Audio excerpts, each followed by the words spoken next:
these things. Okay. Well, good morning. Good morning. In your packets, I know you have the PowerPoint, so we can go through that.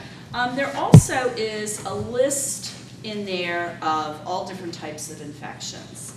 And, you know, it's a good reference, but in reality, a lot of times when you're going to visit a patient in the hospital setting, you have no clue what their infection, or even at home, going to visit at home, you probably have no clue what their infection is. And you know, with all the regulations now, there's limited amount of information sometimes that we put out.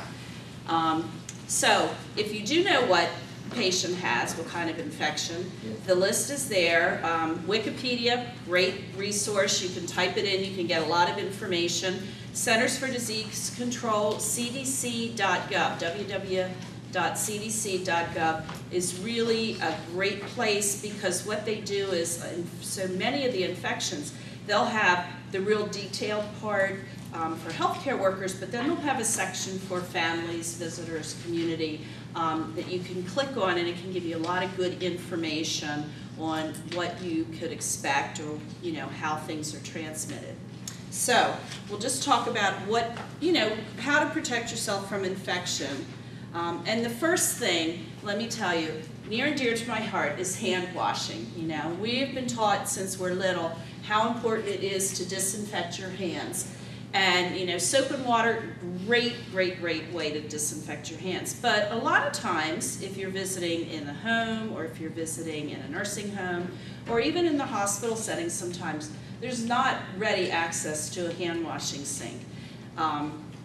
So what we have, the hospitals have done, you can carry in your pockets those little alcohol, the Purell, the Bath & Body, all those great products that are waterless hand cleaners. They're alcohol-based products, and we call them degermers.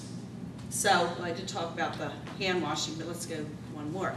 So if you think of that you're degerming your hands when you use the alcohol-based products, you know, you're really getting rid of the bacteria on your hands. Soap and water is very good, but the way you get rid of the bacteria on your hands, or any contamination that you may pick up with soap and water, it's friction. So, you know, it's that washing your hands 15 to 20 seconds and making sure the water's running over your hands when you rinse. That washes away the bacteria. But the alcohol products actually degerm the hands. And the alcohol, what it does is any bacteria that is on your hands, the alcohol, as it dries, attacks the cell membranes and kills the bacteria. So if you think of degerming, that's what you're doing when you're using the alcohol products. And we always recommend that you wash your hands before patient contact, so before you go into the patient's room, and then after. And then also, anytime you're in contact with the environment. And if you really think about all the times, all the things that we touch, you know, you go to Park City and you ride the escalator, you know, who all has touched that escalator? Or you go into a restroom and push the door open, well, did the person coming out, like, wash their hands? And you think of all the shared surfaces. We have computers, phones, all those kinds of things we share. So it's really hard to keep your hands clean. So your best method is just always assume they're dirty and use that alcohol product. And the alcohol products, now of course in the hospital setting we have foam products, and you know, all the hospitals have either foam or liquid, and they probably have them outside the patient room or right inside the door in the patient rooms. But if you're in a home setting and you don't obviously have them sitting by the doorway, you know, the products that you have in your pockets or in the pocketbooks are great, as long as they have at least 66% alcohol. Really don't need much more than that. And the Bath & Body products are great, the Purell products, anything, even the CVS brands are very effective at getting rid of the bacteria on your hands. So, in the hospital, like I said, a lot of times you may be coming in to see a patient and you may know they either had surgery or they're in for an illness, but you might not know what what their illness is and how, if it's a communicable disease or whatever. So as the best method, you know, when you're going into the hospital, we use what's called standard precautions. So any patient you come in contact with, if you're washing your hands or using the waterless hand cleaners when you're visiting, that's very effective. But there are certain infections in the hospital that we have deemed significant, that we are very concerned that the infection that this patient has could be very easily transmitted to the next, to another patient, to yourself. And so read the signs. If you come in the hospital, any hospital you're in, you're going to see a sign on the door, and the sign will sort of tell you or clue you in, okay, I'm going to have to use a little bit more protection than the hand washing. There's 3 types of isolation. We call them isolation or transmission-based precautions. There's 3 types of signs you're going to see for the most part, and I would say every hospital in the county probably is pretty much in line with this. You're going to see one that says contact precautions. You're going to see one that says droplet precautions, and you could see one that says airborne precautions. So what we have done at Lancaster Regional and at Heart of Lancaster, we have opted to have that with a picture of the type of personal protective equipment that you need to wear. So if you're going into a room, the patient has contact precautions, and that patient may have a skin infection with MRSA. You're familiar with MRSA, the superbug. It's one of those organisms that is on the skin. We would ask you that you need to put a gown and gloves on before you go into that room. So you need to read the signs, and then it'll tell you when you leave, of course, remove the gown and glove, and you're going to wash or disinfect your hands afterwards. So you want to know your signs. The other thing, if you see in the hospital, you're going to see red bag trash, or you'll see biohazard labels such as this. And this is all part of what's called the OSHA Bloodborne Pathogen Standard. And when you see that, just know that red bag trash is going to consider, or red bags, is anything that's considered biohazardous. So we always sort of say if it's wet and dripping with blood or body fluid, it's going to go into red bag trash. So if you see that, you know that red bag trash, anything that is considered contaminated goes in there, and versus the regular trash. Biohazardous labels, same thing. If you come in contact with that, just know it's something that's considered a biohazard or has blood or body fluid in it. So, as I said, the isolation signs, just know there's 3 types, as I said, contact, droplet, and airborne. The one you're going to see predominantly would be contact, and that's what we find pretty much. But as we're coming into flu season, you're going to see more patients with droplet precautions.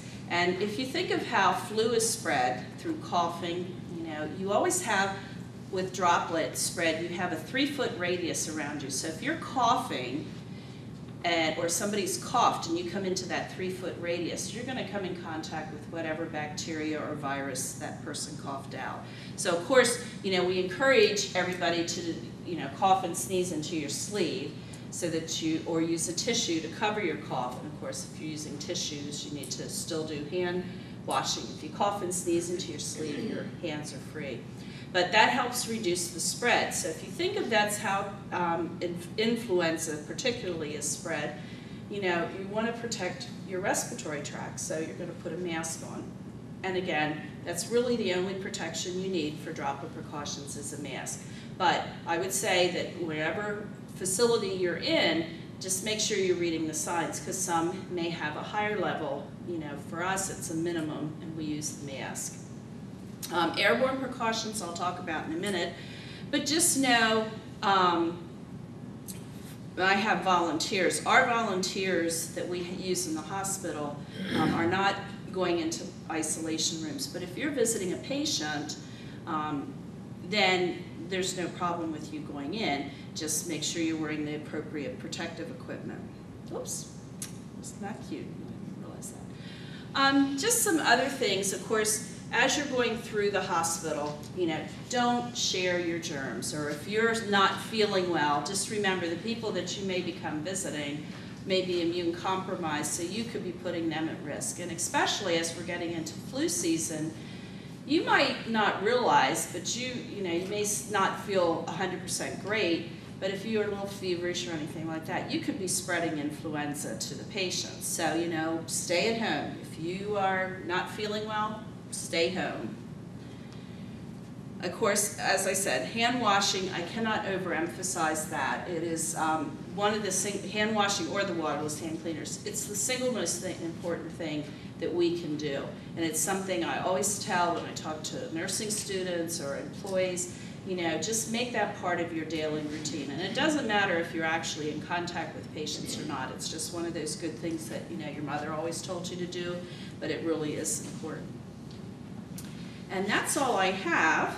I know it was very quick, and oh, let me back up. I did talk about, I talked about droplet and contact isolation. Airborne isolation, which you may occasionally see, airborne isolation is usually related to tuberculosis. And with airborne isolation, it's not that you cannot go into those patient rooms, but I would always suggest that you speak with one of the nursing staff before you enter that isolation room. There are special masks you need to wear, and there's special ventilation, so the door is always closed to an airborne isolation room. But if you have to, if you are entering, you know, you're going to see a patient that has airborne isolation, you know, just make sure you talk to the nursing staff so that you know how to properly put on the masks. These masks are very tight-fitting, and they filter out the air that you're breathing. So it is very important that you put the mask on correctly, and you know, it's not that you can't go in those rooms, but just always check with the nursing staff. And the other thing too is, you know, if you ever see a sign on a door or you ever have questions, your nursing staff is your best friend, I would say, and they will be the ones that can guide you if there's anything that you need to be aware of or any concerns that you may have. So, do you guys have any questions? Yes? What policies does the hospital have regarding their own employees that may have a cold or something?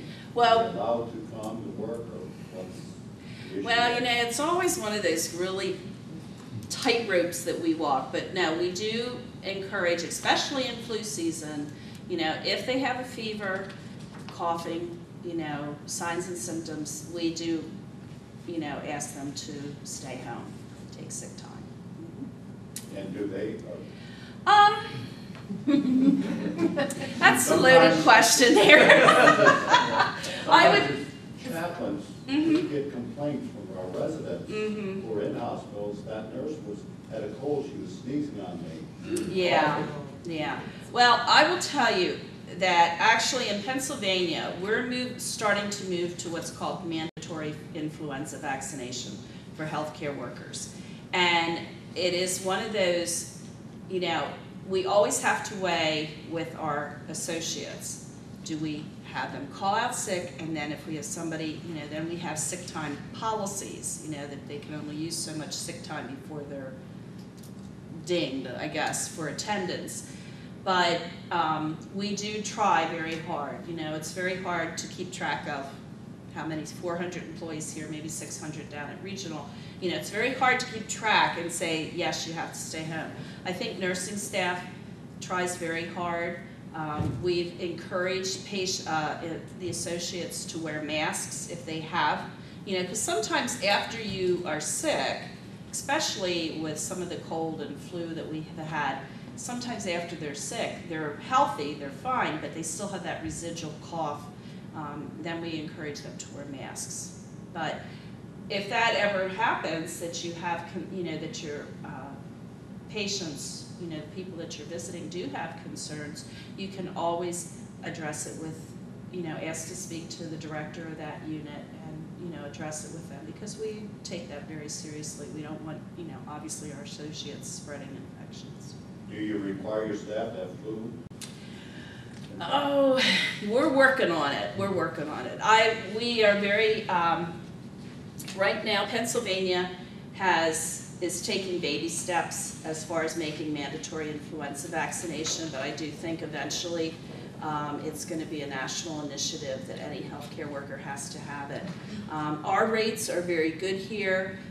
We try very hard to get our direct caregivers vaccinated, but there is free will, unfortunately. But we are strongly encouraging them. There are several hospitals in Pennsylvania that have gone to mandatory flu vaccine and have either terminated employees because they refused to get the flu shot, or they've required them to wear masks, and now we're sort of looking at the fallout, the legal fallout from all that. So I think eventually we will have it.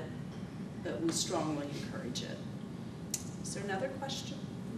Yes. How do you know that laundry comes back bacteria-free or whatever? I would think that would be a concern with MRSA. Well, our laundry, and I visit the laundry several times a year, but if, most facilities, I think in Lancaster County, most facilities have outsourced their laundry. Each of the laundries have to maintain logs. They use very high temperatures. They use disinfectants. Any laundry that comes through that looks soiled and can't be cleaned properly is discarded and replaced. So, yeah, so there's very strict regulations on that. And like I said, our environmental services director and myself actually visit the laundry at least once a year to make sure that, we check their logs, things like that. Yes? Just have a question. When people come from an old age facility to the hospital, are they screened? Because I know that in old age facilities often there is something like an MRSA, right? Methicillin-resistant stuff. Are they screened for that? Just to Yes, in Pennsylvania, with MRSA particularly, Pennsylvania has enacted a law. It's Act 52, which is the Infection Prevention and Control Act. And hospitals are mandated that anybody coming from an extended care facility must be screened for MRSA. Now, what we're doing when we screen for MRSA, you can have a MRSA infection. So you may have a surgical incision that becomes infected and has MRSA in it. That's an infection if it's where it shouldn't be. And then you have what's called colonization. And colonization is we swab the nares, the back of the nose, and a patient may come up positive for MRSA. Okay, that doesn't mean that they're infected, but it could mean that they're a carrier. And what we do is then we isolate or put that patient into isolation. So any patient coming from a nursing home, any patient that's admitted to intensive care unit is screened for MRSA. Down at Regional, we have an inpatient rehab unit, so if a patient comes from another facility, we screen that patient for MRSA. So yeah, it's sort of to, keep those patients, because when they're in the hospital, they become immune compromised. They could become immune compromised and become a carrier without us realizing it. And the reason they targeted nursing homes, and not to give a nursing home a bad rap, but you have to think there's a large number of people in that, they're living in it's like one big home, so there's a large number of people, and they could spread infections very easily. So that's one of the concerns that they picked on the extended care facility. How fast do you realize that they have the MRSA? Some facilities have what's called PCR testing, and I think that Lancaster General has that, so they know within a matter of hours. With us here at Regional and Hart, we have private rooms, so we're using good standard precautions, which is the hand washing, and if using gloves if we're anticipating contact with blood and body fluid, we know within 24 hours. And you had a question? Yeah, my history, I worked with HIV patients, and totally enjoyed it. Is that still protective? What's called? You have to be very careful who you tell what about. Still with HIV or not? Yes, HIV is still one of the infections. I mean, well, with any infection, with HIPAA, the what is it, Health Infection Portability and Control Act. So we're not really allowed to spread or tell anybody that does not have a need to know about the infection. Now, the thing with AIDS and HIV patients is that you can only come in contact with, if you are going into that patient's room, if you come in contact with blood or body fluid, that's the mode of transmission with an HIV patient. So we don't put them in isolation or anything like that. Now, some facilities, again, we have private rooms, so it really has been a benefit for me as far as infection prevention. If you have a semi-private setting, usually we try and put an HIV patient into a private room just because of that confidentiality. You know, you're in a semi-private room, your doctor comes in and talks to you about your HIV status, and your roommate can hear it, and so that's not a great thing. You know, it's one thing to talk about the gallbladder and have your roommate hear it. So we try very hard, and I know when we had semi-private rooms, we would always try and put our HIV patients in a private room, just for that reason, so that we can maintain that confidentiality. Okay, yes? As a chaplain, I've been asked to move some equipment for patients, and I always say, I'm sorry, but I can't do that, but I can tell the nurse. Mm-hmm. I think that's a good thing. Yes, you don't want to. Yeah, I mean, you're going in, and you shouldn't be expected to move. Even if patients ask you to move things, you know, I think it's better to go get the nurse or the nurse's aide to take care of that for you. You know, because you're going in for a very specific and very necessary reason, and you know, it's more of a visitation than going in to do an activity for that patient. Or they ask for a drink of water and then you find out they're NPO. Well, yeah, that, you know, we try and make sure that they're, you know, if they're not allowed to have anything by mouth, that they don't have their water and things like that. That sometimes gets missed. So. Okay. Well, thank you very much. And, Marla, yeah. I've known some chaplains, especially volunteer chaplains, who might be afraid to go in an infectious control room. Should they be afraid, or are there some people maybe with immunodeficiencies? Well, I would say if you are a healthy individual and you know, go into a contact isolation room, going in, putting the gown and gloves on, you know, talking to the patient, even holding the patient's hand, giving them the phone, things like that. When you come out and remove the gown and gloves and wash your hands, you're fine. In an immune-compromised situation, if you're not feeling well, like I said, if you have some health issues, droplet precautions, again, you're wearing that precaution, so you should be fine.